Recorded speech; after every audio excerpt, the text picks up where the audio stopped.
请问紫禁城里的豪华专车轿辇都什么人可以呼叫？在宫斗剧当中，娘娘们出门都要坐着自己拉风的豪车。毕竟呀，这紫禁城这么大，娘娘们穿着花盆底儿走那么远，很要命的。而且这要是碰上点什么事儿，这走路也太慢了点儿。这个小车呀，真是烂人必备呀。不过就这个小车却不是谁都能够拥有的。宫里的高等嫔妃轿辇肯定是出门必备物资，毕竟除了正常遛弯以外，也不会有人想要自己走路。像常在答应这些人，平时出门呢，那肯定是只能步行。不过呀，这个平时不包括侍寝。至于那些宫女儿太监们，只要见到嫔妃的车队就得低头行礼，连直视的资格都没有。难道位分低的嫔妃这辈子就不能坐小车了吗？这倒也不是。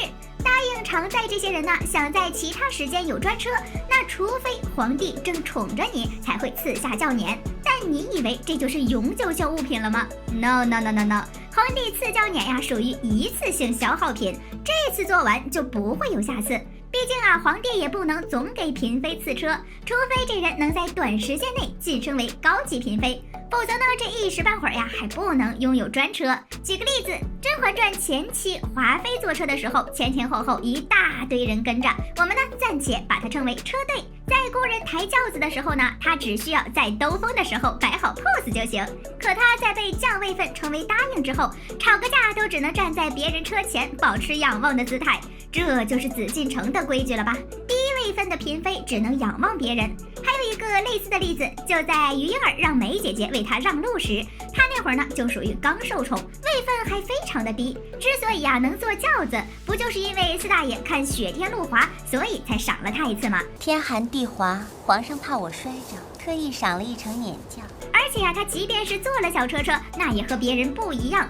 我们呢来科普一下这些专车的区别。别以为他们这些车看上去好像没有什么太大的区别，可里面呢却另有一番天地。必备的东西啊都很齐全。如果当时有大电视的话，在里面装上一个直接完美。不过实际上，不管是车的外表还是配置，不同位分的人可以摆的东西就不一样。没想到吧，这些精致的大玩意儿区别可大着呢。首先呀，就是叫法不同。皇后的车队呢叫仪驾，贵妃什么的呢就只能叫仪仗，其余嫔妃啊就更惨一些，只能叫彩帐。这一点呢，在《延禧攻略》当中曾经被嬷嬷提到过。只有皇后用的才叫仪驾，刚才过去的是高贵妃，那叫仪仗。其他嫔妃呢？那叫彩帐。后来高贵妃不满意自己的薪资，拿自己和皇后比的时候，也说过这个事情。她用仪驾，本宫用仪仗。不过呀，皇后的香车宝马和嫔妃的到底有什么区别呢？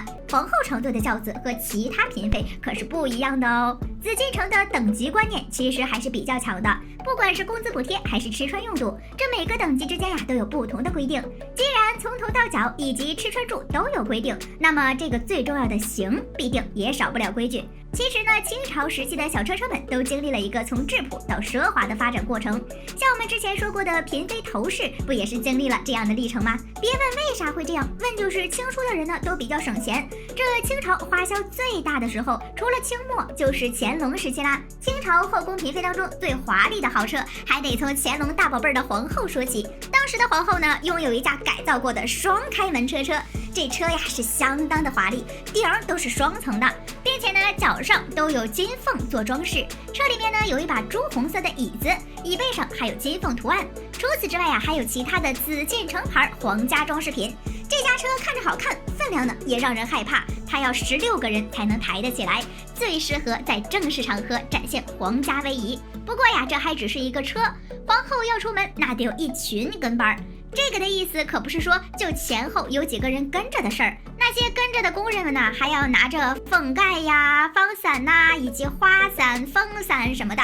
到了晚上，这车前面还要加上人工车前大灯，也就是灯笼。皇贵妃的仪仗和皇后相比，那可真就是大打折扣。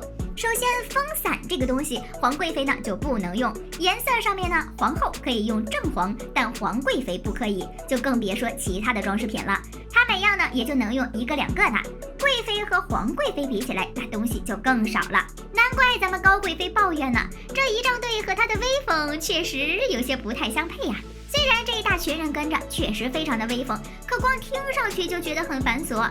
要是出门就得这么整的话，那还不如宅在宫里。不不过呀，也不是所有的车都要让人抬，比如皇帝妃子出宫时的车就是马车呀，这样呢不仅走得快，旅途还可以稍微愉快一点儿。清朝最豪华的轿子当属慈禧大老大，有多豪华呢？所谓吃穿住行，这是人们日常生活当中必不可少的东西。这4种必需品在清朝的紫禁城也同样适用。就拿这车来说吧，咱们后宫娘娘可都是专车待遇。不过要说豪华，那谁也比不过慈禧老佛爷啊！当年她可是全国最有钱有权的女人呀。作为紫禁城里有头有脸的土豪一姐儿，咱们慈禧太后出门的车那必得是最精美的存在。她有生之年呢，最喜欢的一台小车有一个很美的名字，叫藤轿。乍一听这个名字，还以为是精灵的小木车呢。这顶轿子呀是轻盈又结实，前后挂着绸子，四面还绣着飞龙和凤凰。轿子里面呢还有各种象征吉祥如意的花纹，什么灵芝啊、松树啊、龙门呐、仙鹤呀，应有尽有。不仅从外面看上去十分精美，从里面看也是富丽堂皇。不愧是清朝的大土豪呀，奢华果然是他代名词。